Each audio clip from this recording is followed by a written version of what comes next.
Hola a todos, Gabriel Estrada de Dalus Capital.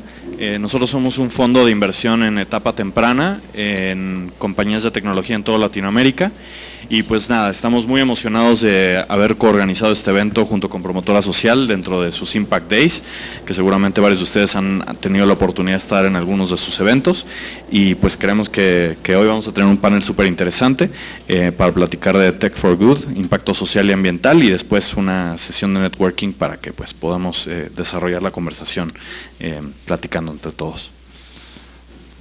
Gracias, Gabriel. El panel será moderado por Miguel Gallo, oficial de inversiones de Impact Ventures PCM, y contará la participación con Christine Kena, partner de Ignea, Gabriel Estrada, principal en Dalus, y Octaviano Cutolenc, director de inversiones de Impact Ventures PCM.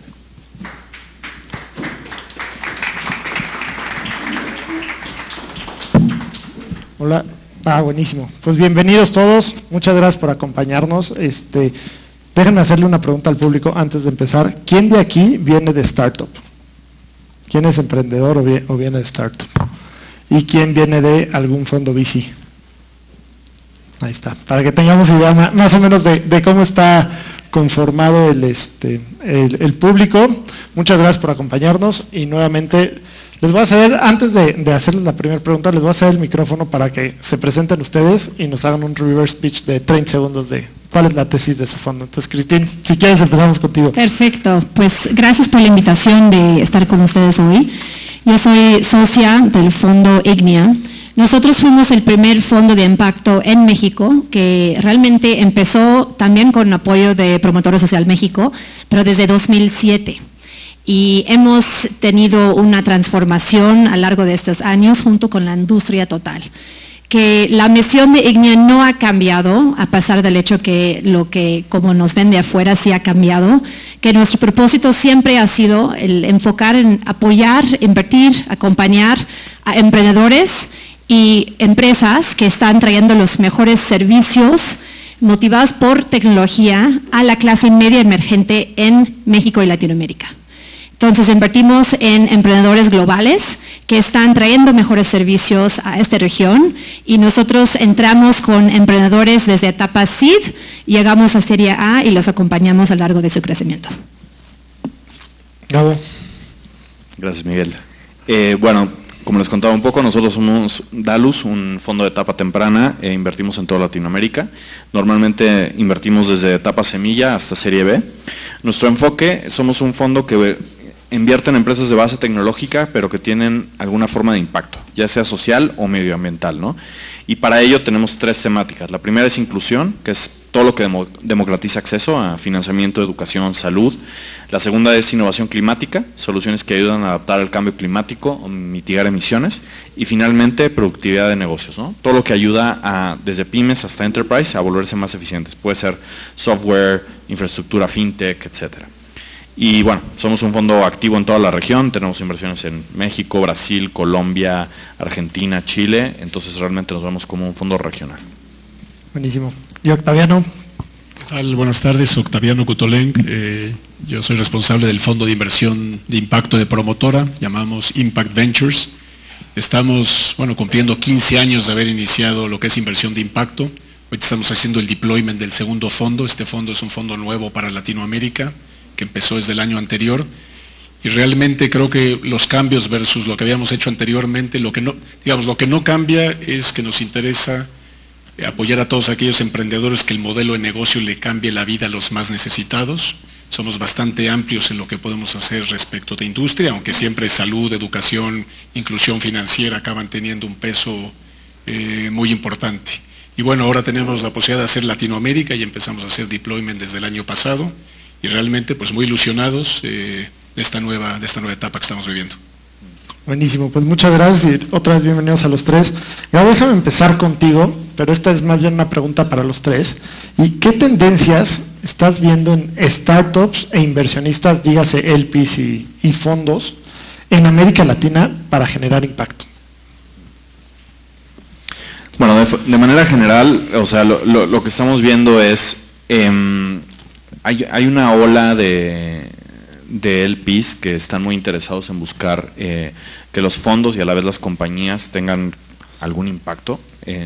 Ahí podemos hablar de DFIs, ¿no? O sea, gente como el BID, el IFC y otras entidades que buscan que haya un impacto catalítico. Tanto, por un lado, puede ser en países más como México, en donde todavía hay mucho por generar impacto social y ambiental, pero también a veces les interesa el impacto en países más emergentes todavía. Entonces, eso en términos de los LPs. Por otro lado, a nivel general, o sea, LPs, startups, fondos, vemos, yo diría, el tema del impacto social históricamente en emprendimiento en Latinoamérica ha venido mucho en fintech, ¿no? Se puede ver con los casos como Clip de nuestro portafolio y otras. Progresivamente vemos que han venido surgiendo otros sectores cada vez más que también tienen un impacto muy interesante, ¿no? Octaviano mencionaba salud. Nosotros hemos visto el sector cada vez más activo, de hecho ya tenemos 2 inversiones en ese espacio y vemos mucho potencial ahí. Entonces, eso en el lado del impacto social. Pero por otro lado, nosotros también somos muy activos y hemos tratado de empujar a que cada vez se acelere más el sector de clima, ¿no? Toda la parte del impacto ambiental. Tenemos un radar en el que mapeamos alrededor de 300 startups en toda la región y cada vez se suman más, porque claramente hay problemas súper urgentes que resolver, ¿no? O sea, no solamente en términos de emisiones, sino también en escasez de agua, como en México y en otros países de la región, y se necesitan cada vez más soluciones para resolverlos. Buenísimo, muchas gracias. Cristín, ¿algún segmento que quieras complementar? Pues mira, yo creo que ha sido interesante y lo hablamos un poco antes de la evolución de la perspectiva de los LPs, porque en el caso de Ignea nosotros empezamos con la etiqueta de fondo de impacto y nuestros primeros LPs fueron los development banks, principalmente lo mismo, el IFC, el IDB, etcétera.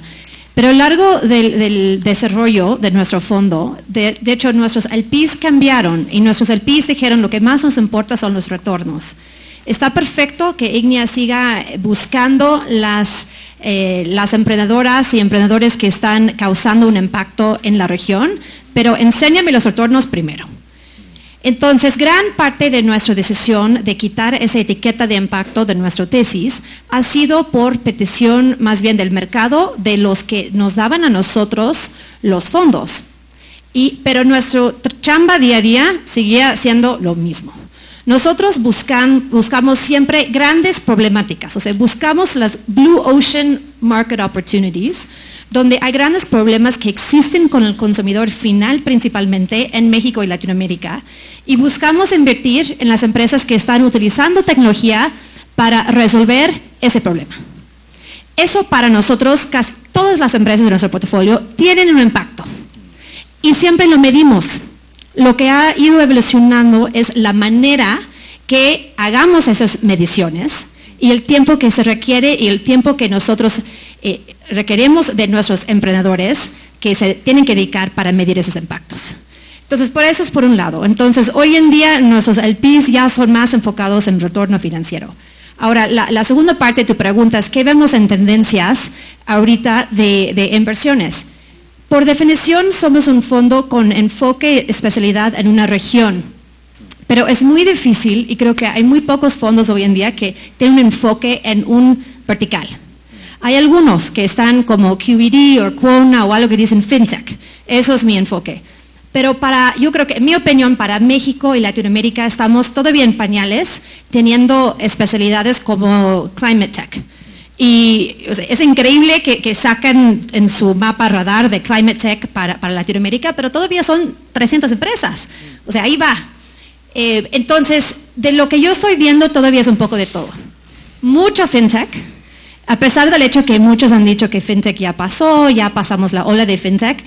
La verdad es que creo que la mitad de lo que nos llegan son grandes soluciones en muchas diferentes partes de la oportunidad de FinTech.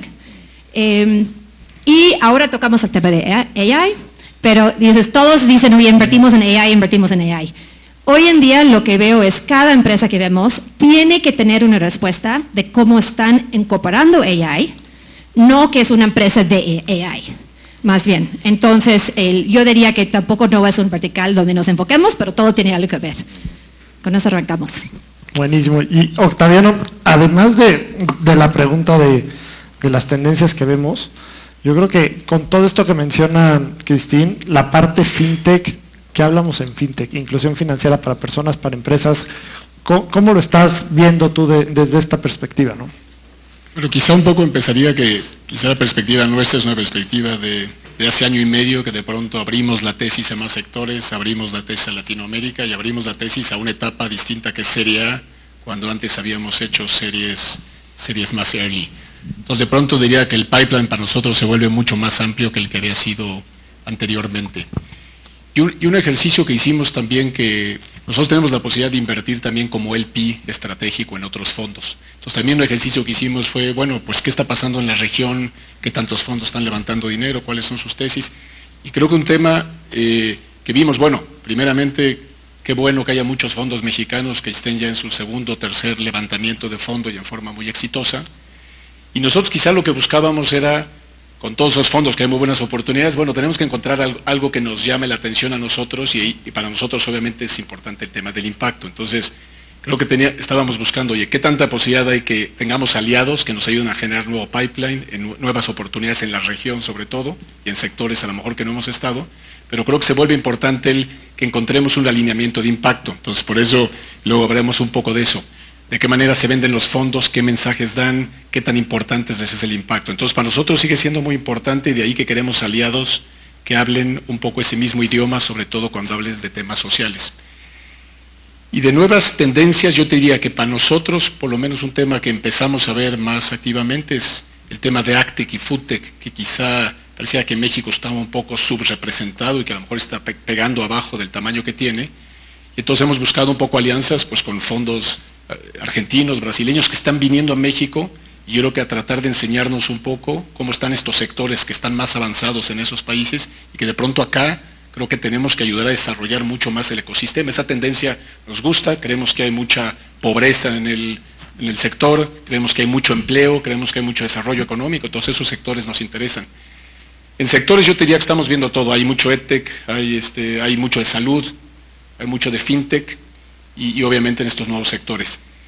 Nosotros al final, en el ángulo de FinTech, yo diría que la parte que a nosotros nos interesa, bueno, nos interesa todo lo que sea inclusión financiera y que cambie la vida de los más necesitados, pero creemos que un sector que quisiéramos hacer un poco más, a mí me gusta mucho el tema de pymes, o sea, de qué manera los modelos de negocio llegan a ofrecer oportunidades de financiamiento, de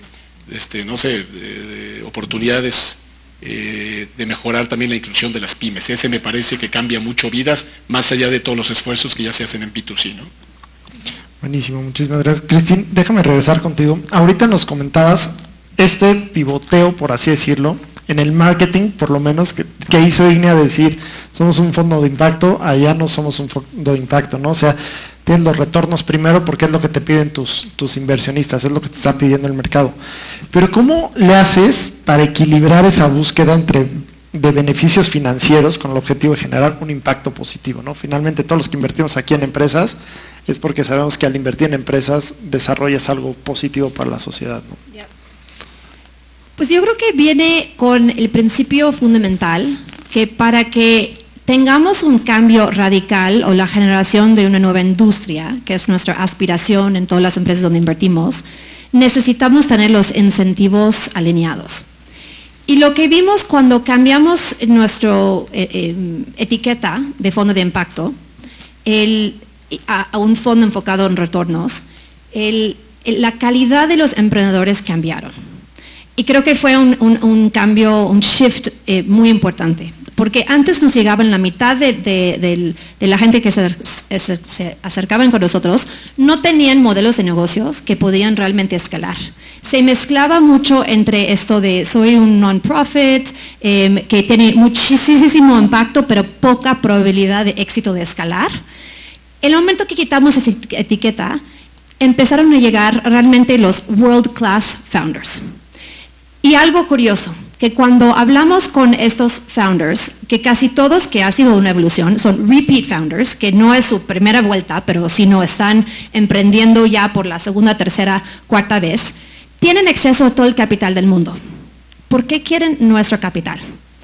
Y lo que vimos varios que tenían una etiqueta de un impact investor, no enfocado en retornos, es que a lo mejor no querían tener esta etiqueta en su cap table. porque mandaba un señal a otros fondos internacionales que a lo mejor habían recibido el capital por el impacto, no por la calidad del modelo de negocio y potencial de crecer. Entonces, al final nos dimos cuenta que nos dio más apoyo quitar la etiqueta que mantenerla, que fue algo que ni siquiera lo habíamos esperado ni imaginábamos que iba a pasar. Pero tu pregunta es llegando al cómo podemos identificar una empresa con impacto, pero también con los retornos, es que por definición empezamos con el funnel inicial. Si no cumple con la definición de impacto, no avanza. Ahora, todo nuestro análisis está en lo típico. ¿Quién es el emprendedor? ¿Cuál es el tamaño de la oportunidad? ¿Cuál es el modelo de negocio? ¿Cuáles son los retornos? Etcétera. Y el impacto es algo que medimos en todas las empresas, pero es un resultado del éxito del negocio, no al revés. Porque donde pecamos mucho en nuestro primer fondo de impacto, nosotros nos quedamos tan enamorados del impacto que en el camino perdimos la visión de cómo hacer una empresa realmente rentable y exitosa.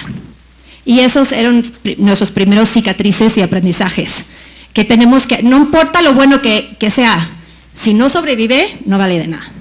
Entonces, primero es el modelo de negocio, que tenga éxito, pero filtro inicial es que tenga potencial de gran impacto.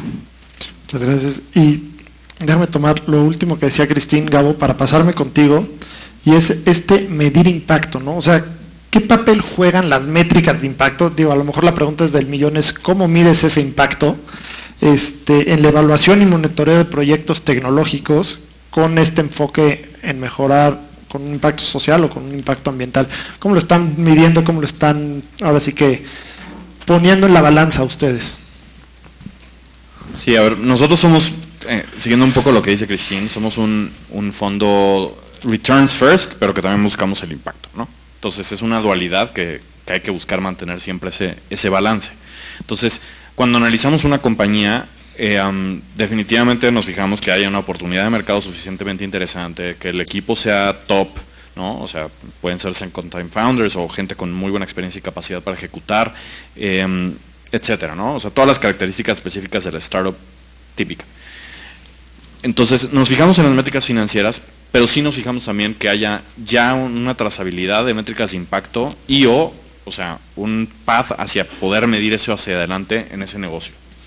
¿Y cómo lo terminamos de aterrizar ya que invertimos? Nosotros llevamos, de hecho, dashboards tanto de métricas financieras como de métricas de impacto. Tenemos las dos. Entonces, lo financiero es lo convencional, ¿no? O sea, cómo va el revenue, la utilidad, el burn, la caja, ¿no? Lo típico de una startup de tecnología. Pero de la mano de eso también monitoreamos si es una startup climática, por ejemplo, cuánto ayuda a reducir emisiones de CO2 o a mitigar, ¿no?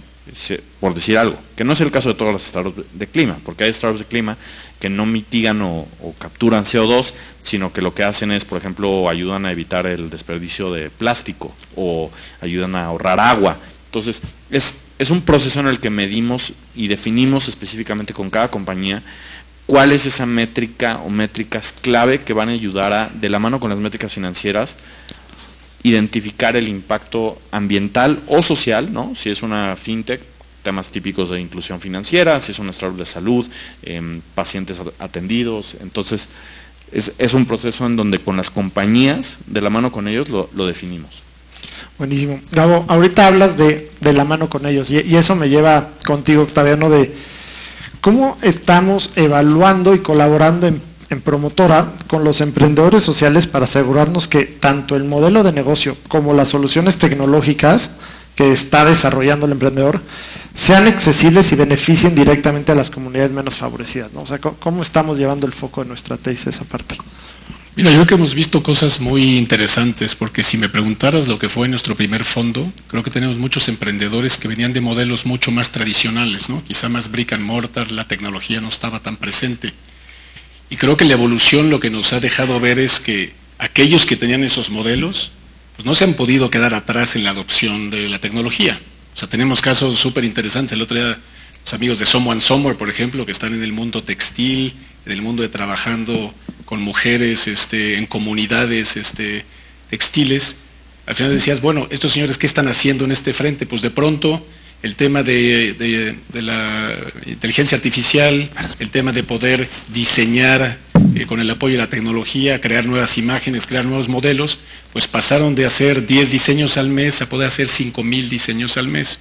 Entonces un poco el punto es, yo creo que hoy no hay emprendedor que puede estar quedándose del lado de beneficiarse de todas las eficiencias y todo lo que llega de la mano de la inteligencia artificial, ¿no? O sea, creo que pasa naturalmente con los emprendedores. O sea, yo diría, no es tanto algo que nosotros tengamos que propiciar que se dé, porque está pasando por los grandes beneficios que tiene. Ahora, ¿qué puedes hacer para propiciarlo?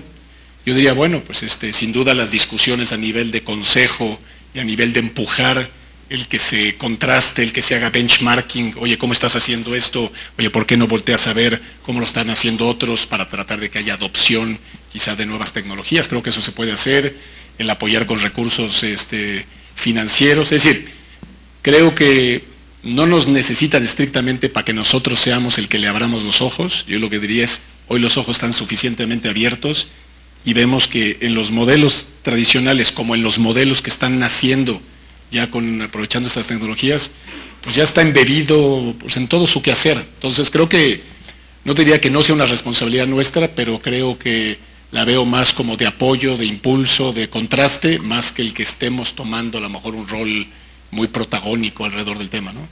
Y creo que nos la dejaste votando en el área para la siguiente pregunta a Cristín, y es, como dice Octaviano, generalmente, y aquí hay muchos emprendedores, pero todos te hablan de que ya usan la inteligencia artificial, y los fondos estamos hablando de que estamos invirtiendo en proyectos con inteligencia artificial, ¿no?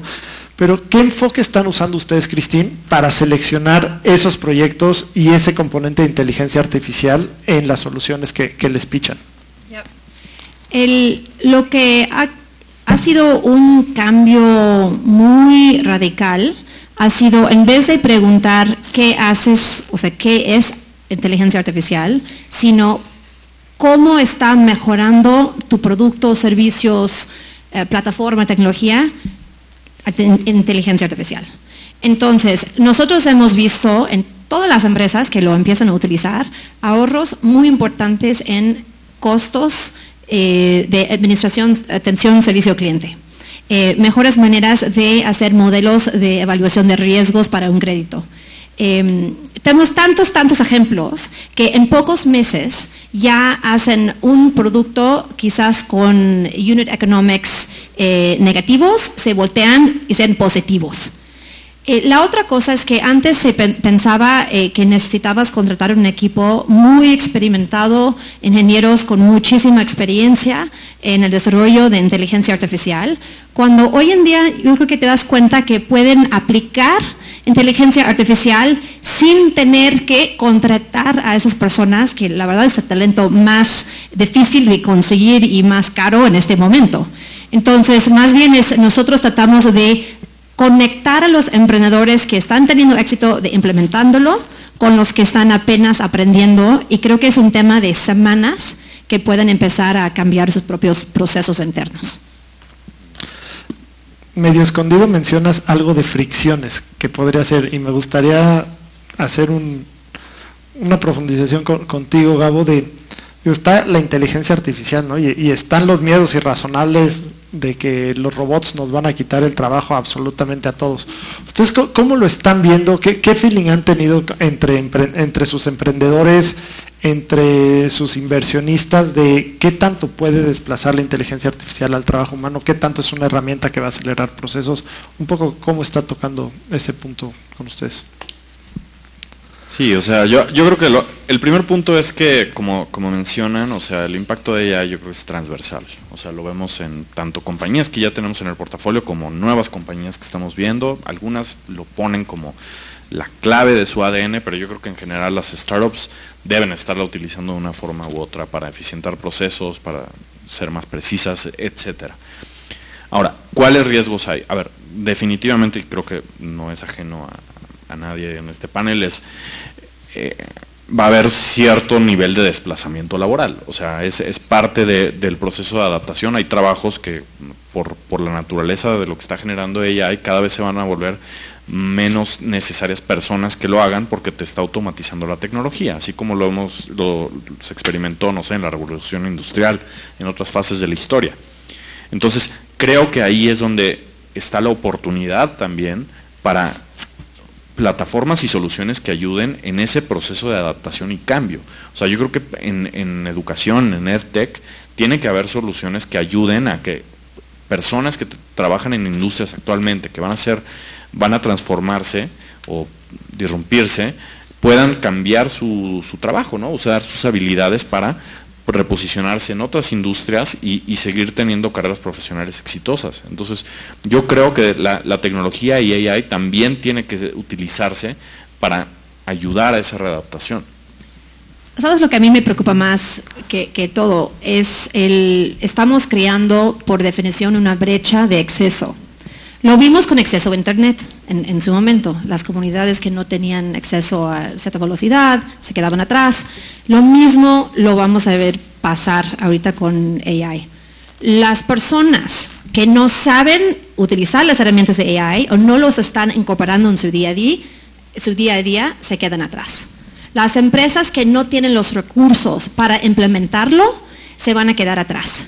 Y hasta hay un nivel mucho más profundo en los modelos de AI que tienen acceso a contenido pagado, al mejor contenido de data que alimentan sus sistemas, van a ser mucho mejor modelos de AI que los que no. Pero adivina qué, los que son tan buenos van a requerir una cuota de paga para accesarlo. Entonces, si lo pasamos a las comunidades donde estamos operando y pensamos en México, piensa en los analistas que salen de una escuela pública o una escuela donde nunca estaban permitidos utilizar herramientas de AI, con los analistas que van a salir de escuelas que ya usan AI en todos los días. Los pones al mismo tiempo, en la misma tarea, uno lo va a sacar 100 veces más rápido, con mejor contenido, con el que nunca ha tenido acceso a esa herramienta. Entonces, eso es donde realmente creo que rápidamente vamos a ver una brecha que vamos a tener que estar muy conscientes todos en asegurar el acceso a esas herramientas a todas las comunidades. Y creo que ahí falta otro componente de la brecha, y es que la inteligencia artificial hoy en día corre en Internet, en la conectividad, ¿no? Y si hablamos de un país que tiene 120 millones de smartphones y menos del 60% tienen acceso a Internet, aquí va para Octaviano, que a lo mejor la pregunta del millón y salimos aquí con la solución que todos necesitamos, pero ¿qué te imaginas que el ecosistema de impacto, esto que estamos platicando, ya sea inversionistas o emprendedores, necesitamos hacer para cerrar esa brecha, ¿no? Porque es una realidad que las desigualdades sociales van a incrementar al incrementar la brecha, ¿no? Yo creo que Gabriel ya dio algunas pinceladas, ¿no? Yo creo que mucho va del tema de qué vas a hacer con todo ese talento que tiene que reeducarse.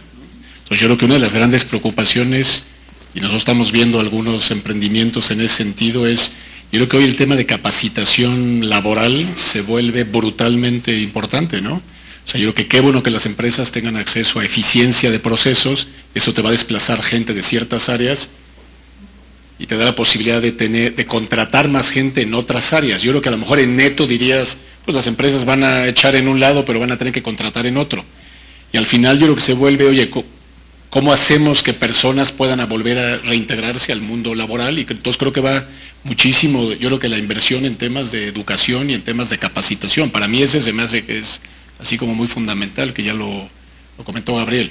Digo, no es la respuesta del millón, sin duda, no estamos descubriendo nada, pero bueno, creo que es algo en lo que creo que como preocupación debemos de buscar trabajar, ¿no?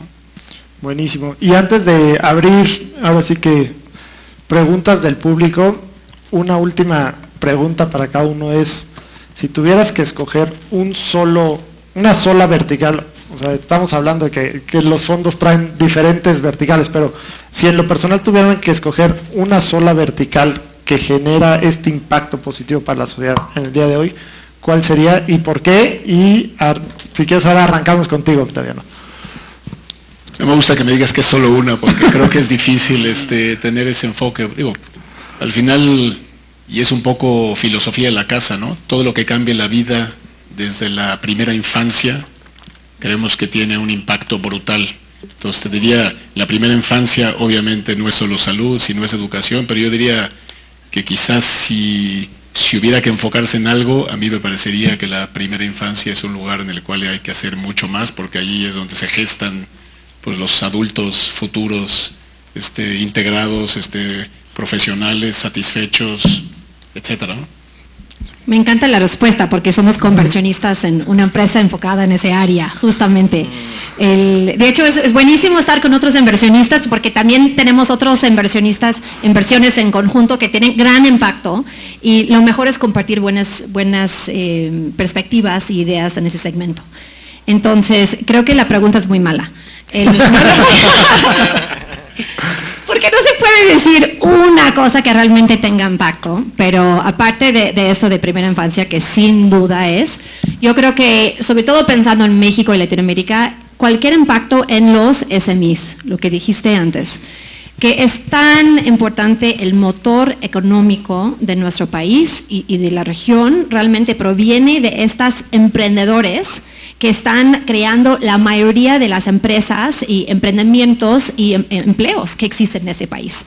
Entonces, todo lo que le toca alrededor de esas empresas sí tiene que ver con accesos a créditos, accesos a plataformas. Hay mil servicios y emprendimientos que estamos esperando que ustedes desarrollen ya. Creo que pueden detonar un motor muy importante en la región. Gabo. Creo que ya sabes qué voy a decir. Ya. Bueno, yo lo que estoy viendo es una ola impresionante de emprendimiento climático. Y creo que es crucial para dónde estamos y los años que se vienen. A ver, nosotros mapeamos en nuestro radar y les voy a decir un poco los subsectores que vemos. Vemos, número uno, todo lo que es AgTech y FoodTech, que va muy de acuerdo con las economías de Latinoamérica, pero ahí vemos temas de software, de biotech, o sea, la verdad, de emprendedores fascinantes, por ejemplo, de Argentina, de otras geografías, que están haciendo cosas, por ejemplo, para biofertilizantes, ¿no? O sea, transformar totalmente la forma en la que producimos los alimentos a una producción mucho más sustentable. Después está todo el tema que tiene que ver con tanto energía como movilidad. Yo creo que tiene que haber una revolución fundamental en Latinoamérica de transición hacia electrificar cómo nos movemos y cómo son nuestras ciudades. Entonces se tienen que desarrollar redes de recarga de baterías, una adopción mucho más agresiva de los vehículos eléctricos. Obviamente tiene que haber también colaboración de los gobiernos ahí, pero también mucho de startups y de la iniciativa privada. Y finalmente todo lo que tiene que ver con economía limpia y circular. Invertimos en una compañía hace poco juntos que, por ejemplo, ayuda con productos reacondicionados electrónicos a darles una segunda vida, a venderlos nuevamente, pero creo que hay muchas oportunidades, o sea, para reducir contaminación de electrónicos, pero también de plástico, temas de manufactura, de construcción. Hay una cantidad impresionante de compañías que muchas de hoy en día en Latinoamérica están todavía en etapas tempranas. Y es un sector de mucha experimentación y naturalmente algunos emprendimientos no van a funcionar, pero yo estoy seguro que algunos lo van a lograr y van a ayudar a transformar nuestra economía para pues evitar que se siga calentando el planeta y que siga lo que está pasando, ¿no? Buenísimo. Perdón, justo antes de cederles el micrófono porque me dejaste con una duda durísima y aquí sí abierto a cualquiera de los tres. Cuando invertimos en tecnología, ¿cómo hacer como inversionistas para evitar externalidades negativas? Se habla de los vehículos eléctricos y si nos ponemos a ver lo que está pasando con el litio y la corta duración de las baterías, puede ser un problema en unos años. Si hablamos de fintech y las criptos, pues ya ahorita el mining de las criptomonedas consume más electricidad que Argentina solito, ¿no? Entonces, como inversionistas, ¿cómo podemos hacer para intentar bajar esas externalidades negativas, ¿no? ¿Quieres que quien quiera, adelante. Va. A ver, yo creo que es parte crítica del proceso de due diligence y de análisis de los deals. Nosotros, de hecho, dentro de nuestro proceso, nuestros memos, tenemos una sección en la que vemos el tema de los riesgos y sus mitigaciones también en términos de ESG. Y la verdad es que algunos LPs institucionales que tienen mucha expertise también lo hemos trabajado con ellos para refinar esos procesos. Creo que es importante, o sea, pensar en esa segunda, tercera derivada de cuando haces una inversión, de qué implicaciones puede tener de su core, de su modelo de negocios, y cómo se puede mitigar, o sea, cómo se puede adaptar en el tiempo. Tal vez en el corto plazo, efectivamente, están usando baterías, por decir algo, de litio, y por lo tanto hay una contaminación, que es una segunda derivada ahí, pero tal vez la compañía ya tiene un plan para progresivamente ir cambiando ese sistema, etcétera, ¿no? O sea, creo que eso es lo importante, que ya en el mindset de los emprendedores y en el plan de las compañías, o sea, si bien están operando de una forma actualmente, haya un plan para más adelante. Pues yo creo que realmente hay muy poco que podemos hacer desde el lado de inversionista de fondo. Creo que suele pasar que sobreestimamos nuestro poder como inversionista y realmente creo que solamente tenemos dos momentos que podemos influir algo. Es el momento que tomamos la decisión de invertir o no, y el momento que tomamos la decisión de desinvertir o no. Parte de esto sí podemos estar en el consejo, sí podemos tener muchas reglas, gobierno cooperativo. Creo que lo más importante que podemos generar es confianza con el líder de la empresa, que nos buscan para tener ese apoyo moral y que podemos acompañarlos en esos momentos difíciles de las decisiones difíciles. Entonces, si sabemos escoger bien emprendedores y emprendedoras con buena ética, creo que es realmente la única esperanza que tengamos, porque la vida de una empresa es larga. Se enfrentan muchísimos retos, muchas vueltas, muchos giros. Entonces, si suele enfrentarse el emprendedor con una decisión que puede tener un impacto muy negativo, pues lo único que puedo hacer es tener la confianza y fe que tome la decisión correcta. Buenísimo. Perfecto. Entonces, ¿quién quiere preguntar algo? ¿Alguna pregunta por acá? No muerden.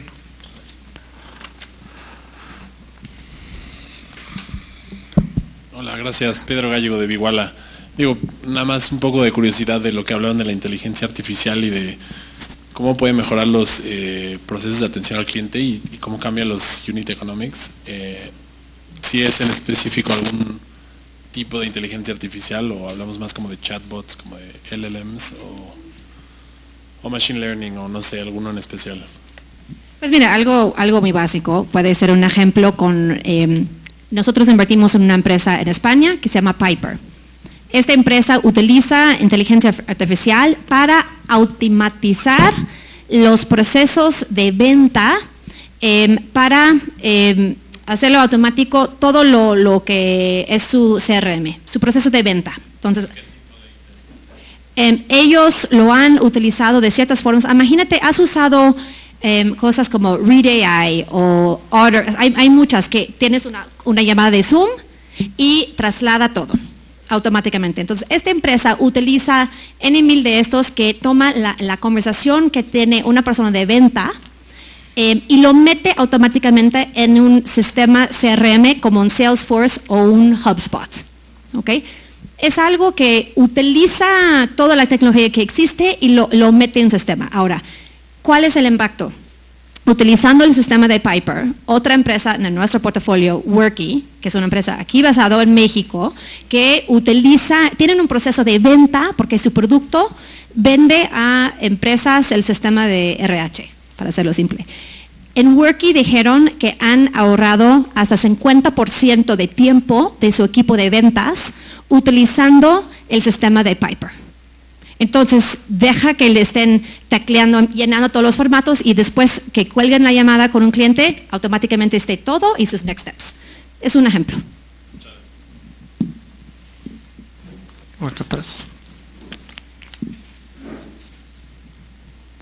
Gracias a los cuatro. Eduardo Kik de Magneto, y quería preguntarles cómo ven, creo que en el reto de inversión de impacto y desarrollo de nuevas tecnologías hay un gap fuerte de talento y de unión.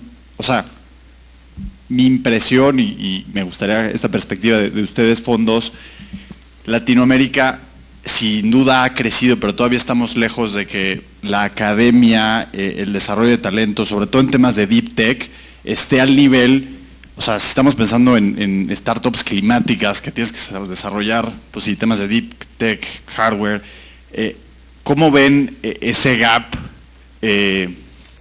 para involucrar todo este tema de investigación, desarrollo, academia, universidades, para que el talento latinoamericano, digamos, nos haga brincar de modelos de negocio más tradicionales a estas startups tecnológicas que, como decías, o decían los tres, creen nuevas industrias o estas Blue Ocean Market Opportunities? ¿Quién se anima? Bueno, yo creo que, a ver, hay mucho por hacer. Definitivamente, a ver, no tenemos hubs tan desarrollados como en Estados Unidos, por ejemplo, en Boston, en Silicon Valley, etcétera, que conectan universidades con emprendimiento. Pero hay gente que está empezando a hacer esas cosas en el tech. Yo creo que hay un interés cada vez más fuerte de hacerlo. Precisamente ahora con el programa de Catalyst, que conjunta a Climate Kick con el GIZ y el tech. Hay un programa de aceleración enfocado en clima y creo que ahí ayuda a cerrar un poco el gap. Pero hay otros ejemplos, por ejemplo, creo que, y más early todavía, la gente de Gridex en Argentina, creo que ha hecho un trabajo súper interesante. Lo que hacen ellos es juntan founders técnicos que ya típicamente ya tienen un foco de investigación en algún problema climático, de salud, deep tech, y los juntan con founders de negocios para construir startups. Y la verdad es que creo que han hecho un muy buen trabajo, un buen número de sus compañías se han ido a IndieBio después, que es la aceleradora de Deep Tech y de clima, pues, de las más importantes que hay hoy en día. Y de hecho, por ejemplo, creo que ya están entrando a México con un interés de hacer algo similar. Entonces, para nosotros, agentes o actores como ellos son fundamentales porque están al inicio del funnel, ayudando a que este tipo de compañías pues pasen de ser proyectos de investigación a ser compañías, ¿no? A la Silicon Valley o al estilo de otras geografías, juntando ciencia con tecnología. Oye, yo creo que qué bueno que fuiste primero, pero yo voy a ser pesimista total. Yo vengo de Silicon Valley. Todos mis compañeros de VCs invierten en Deep Tech y tienen grandes fondos de Stanford, están en los laboratorios. Mi esposo estudió en MIT, él tenía el laboratorio conectado con VCs todo el tiempo. En México no invertimos en Deep Tech, ni lo pretendo que lo haré. Simplemente no están al nivel. A ver, si nos quedamos contentos con esa respuesta, no. Yo creo que hay mucho que se puede hacer. Lamento mucho que no haya más actividad de apoyo del gobierno o de ciertas, hasta las propias escuelas, instituciones que lo quieren hacer. Pero nosotros, yo creo que en nuestro tiempo voluntario, es como lo veo, es nuestro deber de dedicar tiempo al desarrollo del propio ecosistema. Pero para que yo pueda llegar a invertir en algo que veo saliendo de algo, tú dijiste Deep Tech. No he visto nunca nada a la misma calidad, no por la falta de tecnología, sino por la preparación de los propios técnicos para vender y poder trabajar con un fondo o estructura de capital como venture capital. Porque creo que es muy importante, mucha gente, o sea, hay mucha capital para diferentes tipos de desarrollos y el venture capital que representamos aquí, yo tengo un muy corto plazo de tiempo para generar retornos exponenciales a mis inversionistas. Eso no encaja con los tiempos necesarios para muchos de estos innovaciones importantes que necesitan quizás otro tipo de capital con mucho más tiempo que permiten que tengan éxito. ¿Crees que por eso hay el desfase entre la tesis de impacto y for profit? No necesariamente. Yo sí soy muy creyente que el tener mucho profit vas a tener más impacto. Punto. Pero yo no empiezo al revés. Yo no busco impacto para tener profit. Yo creo que el profit es el motor que puede sostener el impacto a largo plazo. Mi único comentario no es exactamente, no es Deep Tech, pero creo que hemos tenido experiencias recientes en el mundo de AgTech, donde de pronto gente viene de fuera a México a enseñarnos o decirnos de qué manera hay que crear ecosistema, porque quizá no hemos puesto suficiente interés en hacerlo y al final los que tienen que participar pues son los grandes corporativos, los CPG están metidos, la academia tiene que estar metido, los fondos tienen que estar metidos, pero al final hay un tema de compromiso de tiempo que no es menor. Oye, para desarrollar eso hay que dedicar mucho tiempo y creo que al final acaba siendo el factor quizá de escasez. Nosotros, al final yo creo que los corporativos tienen mucho que ver no es exactamente en Deep Tech, pero yo te diría, hemos tenido experiencias de modelos que han fracasado en términos de educación de programadores. O sea, todo el mundo quiere tener programadores en sus filas, pero cuando hay emprendedores que traen modelos muy interesantes de desarrollar capacidades, pero alguien tiene que financiar ese desarrollo, pues te encuentras que de pronto se quedan solos. Entonces dices, oye, pues si el corporativo eventualmente va a necesitar ese talento, pues quizá tendría que estar invirtiendo en etapas más tempranas. Hay esfuerzos positivos, algunas veces no suceden, pero creo que al final va a eso, de que creo que muchas partes tienen que poner de sí para desarrollar el ecosistema. Una última pregunta.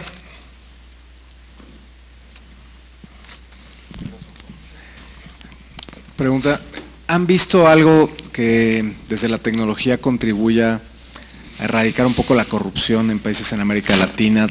Hace algún tiempo en Promotora nos presentaron un proyecto que a través de blockchain y tal trataba de solucionar los procesos de compras en los gobiernos, ¿no?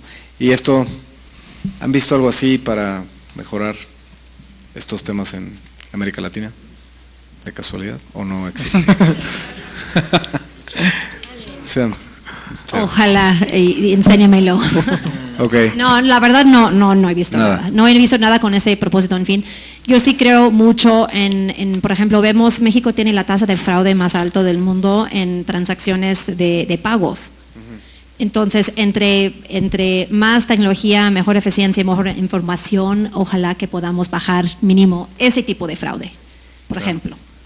Sí, pero no han visto nada en concreto. Yo he visto, o sea, no necesariamente conectado con gobierno, sino más en sector privado, pero, por ejemplo, plataformas, a veces con blockchain, pero bueno, lo importante es más el uso, el foco, que es en cadenas de suministro, cadenas de producción, o sea, dar trazabilidad para que desde el primer punto de la cadena, o sea, lo que llegue, pues sea correcto y completo, ¿no? Que no haya pérdidas en el camino. Creo que también en temas de logística, de transporte, hay gente que está tratando de desarrollar plataformas que ayuden a dar como más trazabilidad, visibilidad y transparencia, porque por ejemplo el sector de transporte en México y en Latinoamérica tiene pues mucha corrupción, de nuevo, no necesariamente tocando gobiernos, sino simplemente entre privados, entre los proveedores de transporte con la compañía que lo contrata. Entonces he visto también gente desarrollando plataformas ahí. Gracias. Un pilón.